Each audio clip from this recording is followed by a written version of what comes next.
Эмир Плаза дейді гостиница. Түркістанның орталық көшесіне келдік. Ахмет Яссауи университетінің мынау жатақханасы болу керек.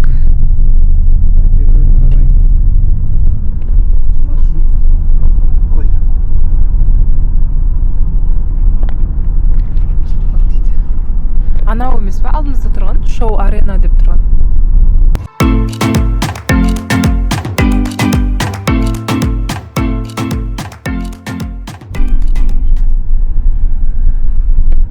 Шоу арена дейді.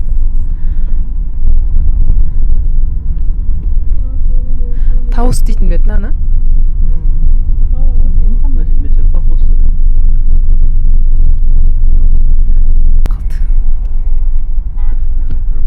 Саттарханов көшесінде орналасқан екен.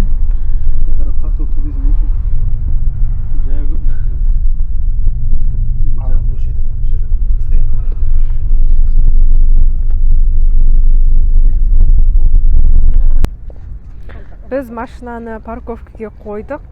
Түркістанның кішігірім паркау деймін, тура Яссауидің қасында. Мынаны креативный қылып жасапты. Жарықтарды музыканы қойып қойған.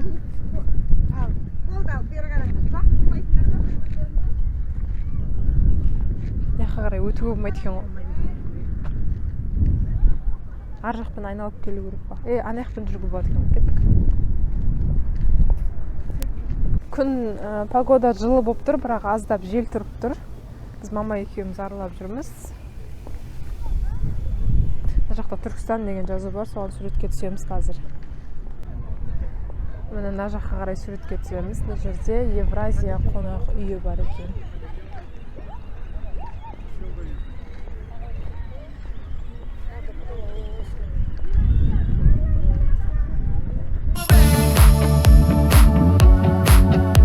Мына жерге суретке түсіп алдық. Енді Яссауиға барамыз.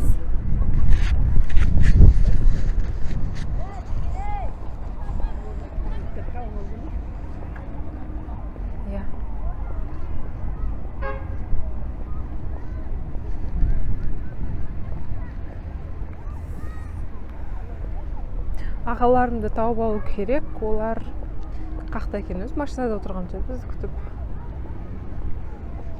Мына жақтың бәрі күшті өзгеріп кетті. Мына желден шашым ұшып жатыр. Мен соңғы рет 2017 жылы, соңғы рет дегенде мен бір-ақ рет келгенмін Түркістан қаласына. 2017 жылы келгем. Қазір 2021, 2018 жылдан бастап Түркістан облыс орталығына айналды. Содан бері көптеген жаңартулар жүргізіліп жатыр. Өте қатты өзгеріп кетті Түркістан. Қазір мына жерде мен видеодан қызығып келген жерлерге барып жатырмын да. Мына жерде фонтан бар. Мына фонтан. Даусым желден естілмей жатқан шығар, бірақтан. Зорғын істепті тура. Енді Дубайдағыдай болмаса да, бұл түнде бұдан да әдем болады. Мына светтері жанып. Ай! Су шашырап отыр. Мынаның үш жағына қарай кіру керек еді.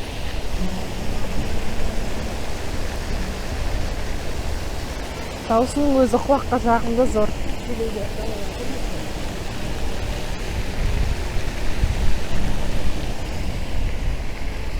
Кәдімгі туристер сияқты жүр. Бұның ішіне кіріп жатырмыз. Білмеймін, аппақ болып тұр ғой, таза тұр. Бұның ішіне де кіріп суретке түсеміз.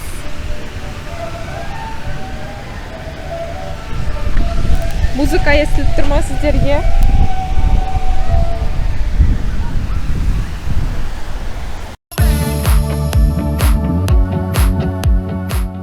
Ал мына жерге де суретке түсіп алдық. Суретке түсіп отырсам класстасым келіп қалды қасыма. Қызығады. Мына жаққа қарай жүргесін сәл жел басылды ма, қалай болды өзі?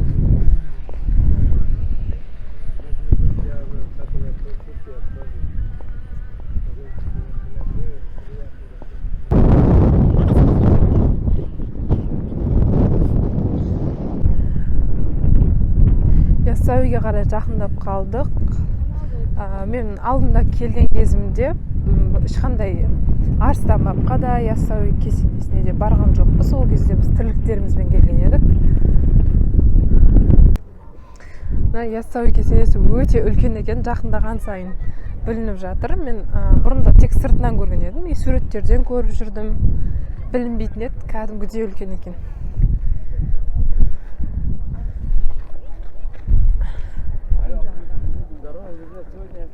Артқы жағында жүрміз ау деймін қазір, алдыңғы жағы ар жақта болу керек. Артқы жағынан келе жатырмыз.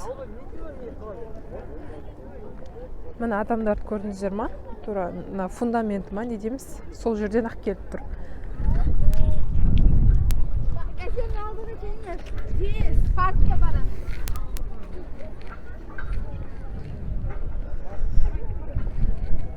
Адамдар көп екен.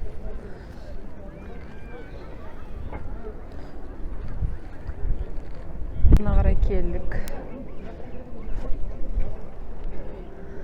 Оля, не деген үлкен.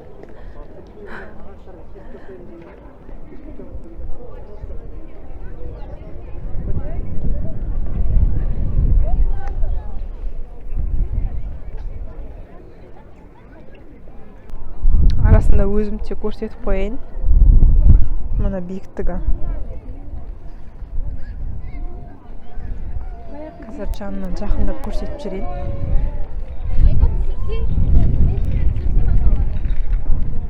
Жұрттың бәрі суретке түсіп жатыр, бірақ ішіне кіргізбейді ау деймін. Карантинге байланысты кіргізбейтін шығар.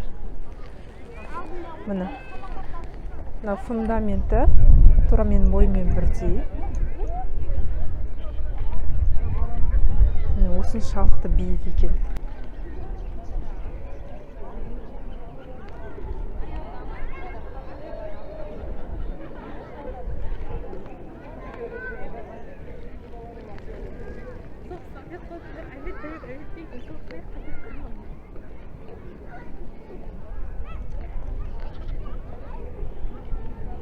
Мынау Рабия Сұлтанбегім бейіті дейді. Мавзолей Рабия Сұлтанбегім. Ішінде адамдар отыр екен, жақындамай қойын. Мен карантин деп ойласам, негізі карантин емес, ақшамен кіргізеді ау деймін ішіне қарай. Қазір сұрастырып көрейік.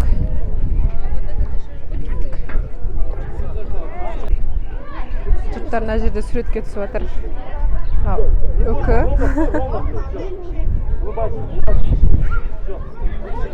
Міне мына қыз. Әдемісін. Қыздармен суретке түс дейді, түспеймін дедім. Иығыма қойып алып не аламын оны. Ойға кірдім, 200 теңге екен билет кіру. Мына жақ жабық екен, кітапханасы.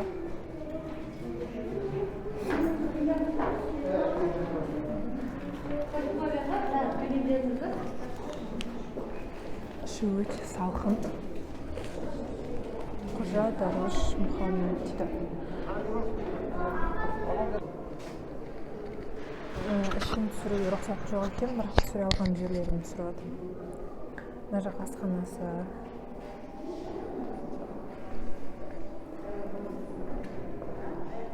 Самаурын үлкен.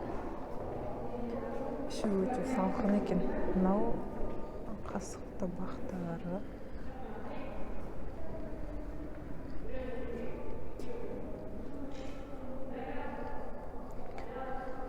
Жаман салқын екен, бірақтан шығып кетінші бұл жағынан. Именно тайқазан жақта түсірейін десем, рұқсат бермей жатыр. Қазір көремін, түсіруге тырысып көремін. Мына жақ құдықхана дейді. Бұл жаққа да кіріп көрейік.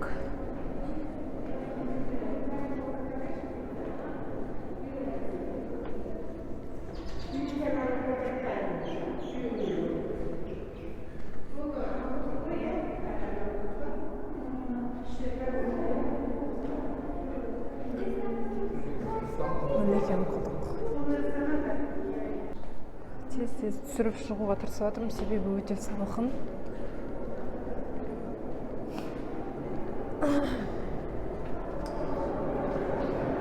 Ең главный осы тайқазан ғой.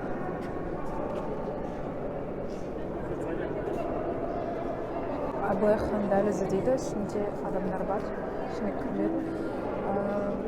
Мына жерде яссауи кесенесінде жерленген хандар туралы информация бар болу керек.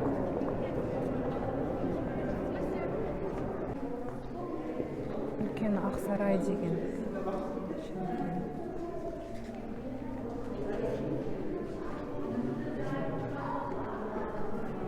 Ескі Құран кітап күшті сақталды.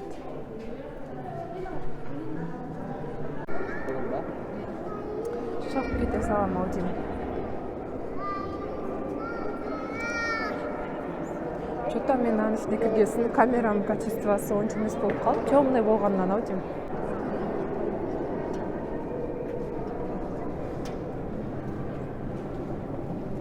Ал енді точно шығам. Осы жердің охранасы мені аңдып жүр ма бір нәрсе. Қайда барсаң да мына жаққа жүр, мына жаққа жүр деп. Шығып кете салайын.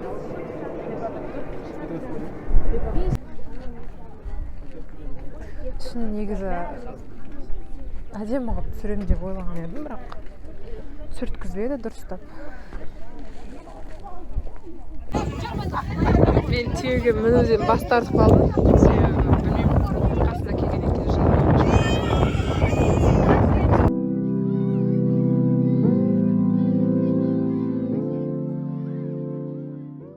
жақын жердегі кафеге келді, халал кафе, Диана деп аталады екен. Мама.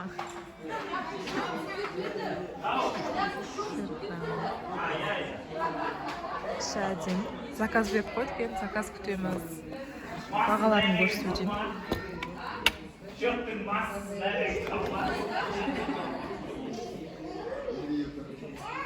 Салаттар 800-900 теңгеден. Орташа бағалары.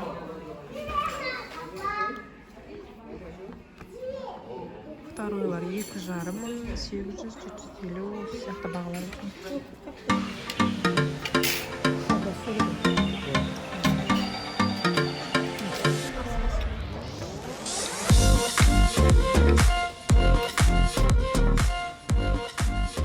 Тамағыма әлі келген жоқ.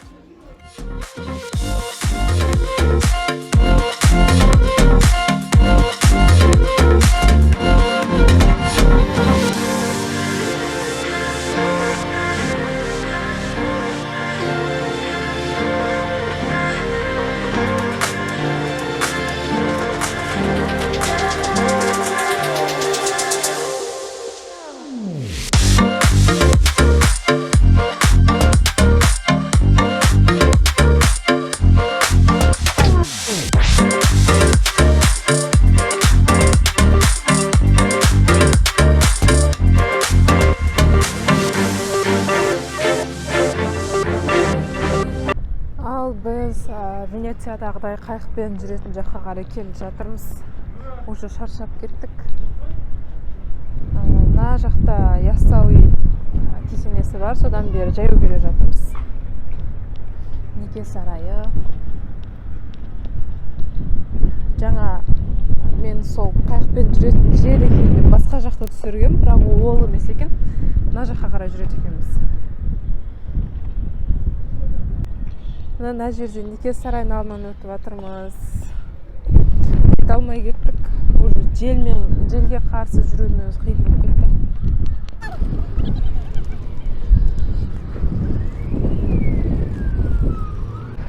Біз баратын жер осы керуен сарайдың ең соңғы жағында екен. Мына жерде күн деген гостиница, мен дұрыс айтқан болсам. Мына жақтың бәрі толығымен гостиница болайын деп тұр. Мына жерді білмеймін, не істеліп жатырған. Бұл жерге қазірше машина кіргізіп жатқан жоқ. Негізі машинамен келсең қызықтырақ болатын сияқты. Уже шаршап кеттік. Жетем дегенше.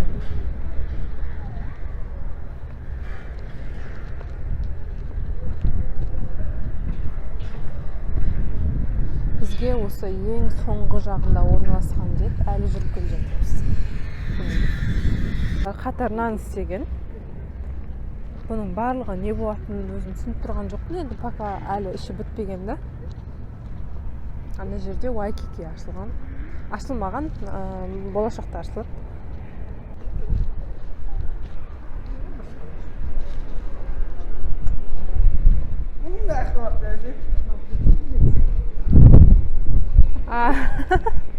Ой, мынау екен ғой жаңа бізге айнал деп отыр еді. Бізге сырт жағымен жүрген не деген бізге жақын деген еді. Наоборот, жаңа осы жерге кірмей кеткен ек, осы жер екен Венеция деп отқанымыз. Мына жақта кинотеатр болады.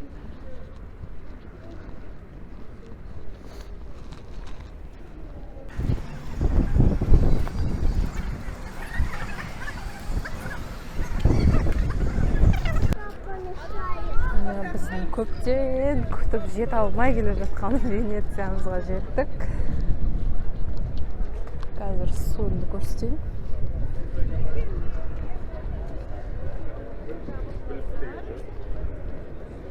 Мына Венеция.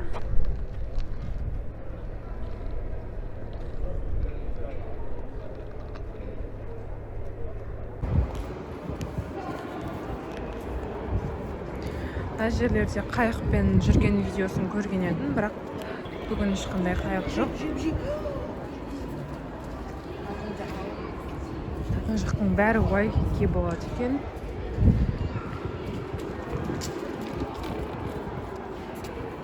Кішігірім көпірге қарай мінеміз.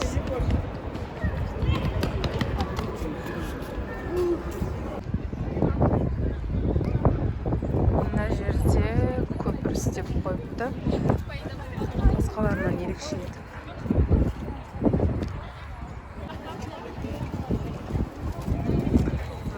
Такси аудим.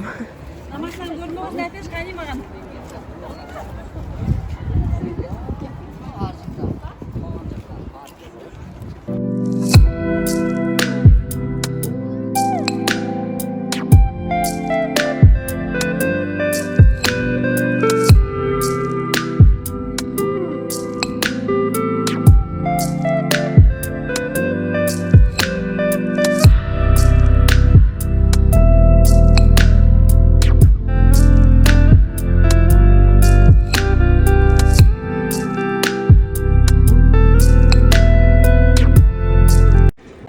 Осымен біздің бүгінгі серуеніміз аяқталды. Мен ойлағандай болмай қалды, себебі мен негізі осы қайыққа міну үшін асығып келген едім. Ашылды деген соң, бірақ жабық болды. Енді келесіде 2 жылдан кейін келу керек па білмеймін. Нақты ашылды дегенге көз жеткізіп келу керек екен. Жалпы сондай. Сау болыңыздар, келесі кездескенше.